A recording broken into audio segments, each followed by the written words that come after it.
cutting and pruning ordered of my friends. And as you know, I used to own I don't know, 100 or almost 360 something trees, and they were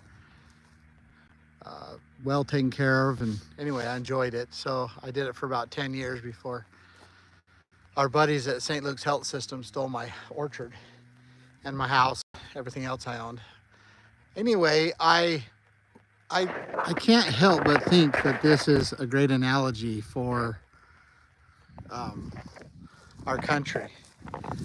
Because if you look at these trees, you'll see that it's been decades since they've been pruned. And they've got to where they don't produce much, just a little bit. And there's a reason why. There's tons of dead branches. You can see here, I've been just cutting and I have to cut them way down. You know, a tree like that ends up looking like that or that. And that's before I prune them. I'm just cutting the dead out of them because they're just not producing. They got too much dead and they break off. And also, here's a good example. What happens is a branch, when it grows too tall for a tree that's not supposed to be that tall, it just starts to die on the end. And then the whole branch eventually will die. Then eventually the whole tree will die. And then also you have these suckers in here that we call suckers, where they just shoot up in the middle. Here's a good example. See how they just shoot up in the middle? Well, they never produce. All they do is take energy. They never produce fruit. They just suck the energy out of the tree. And the outside branches that are producing or will produce die. And so it takes a very aggressive cutting and pruning in order to save these trees and get these trees to start producing again. Let me give you an example. So that's probably an average tree. And this is what it looks like when I'm done cutting and pruning. And I'm hoping these trees will survive and start doing well again and producing. But it's going to take several years. And this is exactly, or a perfect analogy for our governments, especially our federal government. And why, if President Trump is truly trying to minimize the size of government, to cut the branches out of the agencies that aren't producing, and to get those producing agencies or the agencies to produce again, I applaud it. Same with Elon Musk. I mean, if this is their true effort to try to save America, to try to save this orchard that once was a highly producing, desired, sought after orchard full of beautiful trees that fed and produced people all across the country. If that's what they're trying to do, then I applaud them. I mean, look at this tree right here. It's a big tree, but I mean, look how much dead is in it. Look how many branches are there. And this tree just didn't produce last year. And it won't until it's cut almost all the way down and all the suckers are cut out of it and the producing branches are left. That's it. And I believe that, that's what President Trump is trying to do. And if that is what he's trying to do, I applaud it. Look at this tree here. It's a tree that once was healthy and strong. I mean, you can see how many branches were on it, but it's dead now. There's only one thing to do with it, and that's to cut it right at the ground and to cut the branches up and burn them for wood. That's about all the good you're going to get out of it. And I believe that that's where many of the agencies in the federal government and even state governments are. They need to be cut to the ground because they're not producing. They're just dead old branches. They're just sucking the life out of whatever else comes close and spreading disease. So anyway, I couldn't help but give you this analogy as I go through this orchard and prune it, trim it, cut it, because it needs to be done so aggressively and there's so much dead and so much so many branches that are just sucking energy that are not ever going to produce. And this analogy helps you understand what I believe President Trump is trying to do. I mean, he understands, for whatever reason he's doing it, he understands that there's no way that the U.S. government, the United States of America, is going to survive with, 50% of its people working or sucking from the government dole, and with these agencies just sucking the energy and the desire out of the American people. And so I hope he continues to heavily cut regulation, free the people so they can produce, cut the waste.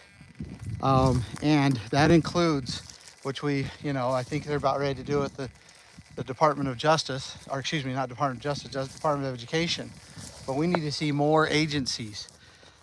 There's 400 plus federal agencies, and there needs to be at least 3/4 of them gone, at least. And then those that are left need to be trimmed down to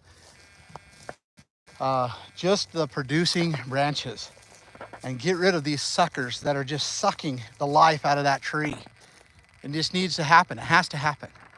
I don't think it happened aggressively enough. I don't think Trump is doing it as aggressive as I would like, but he has to, be diplomatic in certain ways, and I get that. I understand that, and that's just the way it is.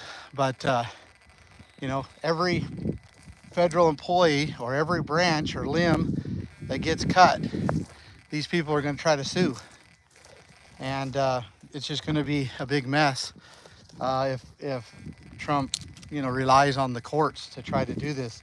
Trump is the president.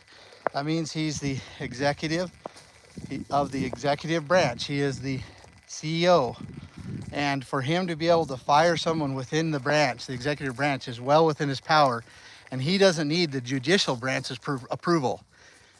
I mean, what's it with these judges? Do they think that they own everything? Do they think they are kings and they have power over everything? That they can control everything? I mean, no, stay within your authority, judges. And the executive has the power to fire employees in the executive branch. And so, anyway, I do have some really good news that I just tell you. I was going to do another video, but I have some pretty good news personally, and that is when my bankruptcy was denied, for those who may not know, I filed bankruptcy because of a $53 million defamation lawsuit from a hospital that stole a baby, participated in stealing a baby. Anyway, they sued me, so I filed bankruptcy, and then they put all their attorneys, or a bunch of attorneys, on the case and got the judge to deny me bankruptcy. Well, I filed a motion asking the judge to reconsider, and the reasons why he should reconsider. And yesterday, or Thursday, we had a hearing, and the judge granted my motion to reconsider. So the bankruptcy is, it's pretty bad when we're saying that good news is bankruptcy. But in this incident, it is good news, and the bankruptcy is back on. And St. Luke's has filed in the bankruptcy what they call an adversarial complaint or suit. It's like a lawsuit inside the bankruptcy court. And so basically they're suing me inside the bankruptcy court. So we're going to have to go through that whole thing and eventually have a trial.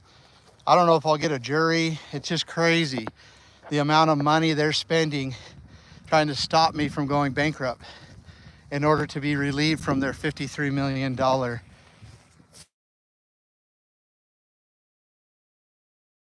frivolous, crazy lawsuit.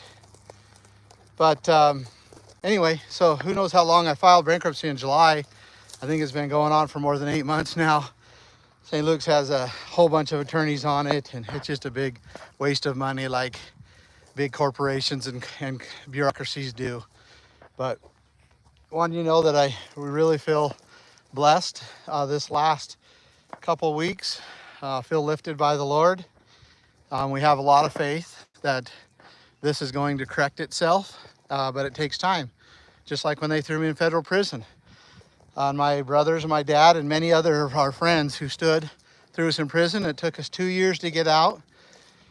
We were acquitted on all charges in 2 major federal trials. And we exposed some terrible corruption in the FBI and in the Department of Justice and the Bureau of Land Management, Forest Service, and all those agencies that need to be eliminated. And we were able to go home to our families, but it took 2 years and we had to be patient. And so that's where we're at. We know we will prevail as long as we do our best to be faithful to the Lord, keep his commandments, and try to be good in the best way, in all the ways that we can. Not that we're perfect in any way. So anyway, thank you for your listening. And I wanted to show you one thing. Kind of wanted to show you this before, but there's a view over here that is just beautiful. And I thought I'd share it with you. Give me just a sec here. I don't know if you can see it, but aren't those mountains beautiful? Let me see if I can. Got a little snow on them, red rocks. Anyway, just beautiful. And I hope you're having good as morning as I am.